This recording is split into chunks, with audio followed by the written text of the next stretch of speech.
सर्व स्पर्धा परीक्षांसाठी उपयुक्त असणारा घटक शासन संस्था। जसं आपण ग्रामीण शासन संस्था पाहिल्या तसेच आपल्याला शहरी शासन संस्था बघायच्या आहेत। इथं मी हा चार्ट बनवलाय, याद्वारे आपल्याला पटकन लक्षात येईल।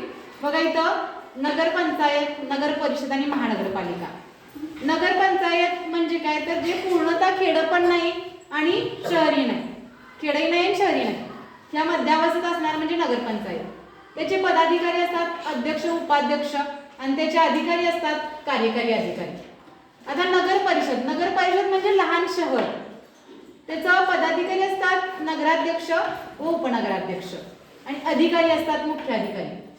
आता पुन्हा महानगरपालिका, महानगरपालिका ही मोठ्या शहरांसाठीच असते, त्याचे पदाधिकारी असतात महापौर व उपमहापौर आणि अधिकारी असतात आयुक्त।